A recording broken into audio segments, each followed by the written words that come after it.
ცხენი ცნობილია სისწრაფით, მაგრამ შენთვის თუ არის რომელიმე ისეთი საბრძოლო ილეთი ან მოქმედება, რაც შეიძლება ითქვას, რომ აი ცხოველისგან გადაგიღია ან მისის სკილებისგან, იმიტომ რომ ხშირად ამბობენ, რომ მაგალითად მანგუსტივით ტახტის სოიქ ვიღაცებზე ვეფხვი ლომს ახსენებენ და ასე შემდეგ. თუ ყოფილა ეგეთი რამე რეალურად, ან თუ არის?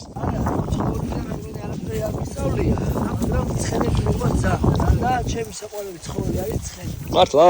ლას-ვეგასში ვაპირებ, რომ ვიყიდო ცხენი და მყავდეს თავლა გექნება თუ ცალკე იქნება სერვისი, სადაც ტოვებ ცხენს?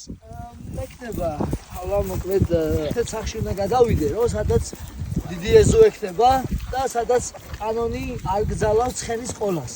იმიტომ რომ პატარა შეიძლება დედალ მამალი ცხენი იყოლიო და ანუ გავამრავლო. და სტუმრებსაც გამომასპინძლები ხოლმე გაატარებ ჯირით. როცა ბრძოლა მენიშნება, ძალიან ბევრშობ და ფაქტურად მთელი ჩემი დრო, ენერგია მიაქვს ვარჯიშს და ვერაფრით ვერ ვერთობი რა, სულ დილით ვარჯიშობ, მე აზზე მოვდივარ, აღდგენას ვაკეთებ და ისევ ვარჯიშზე მივდივარ, ისევ დაღლილი ვარ.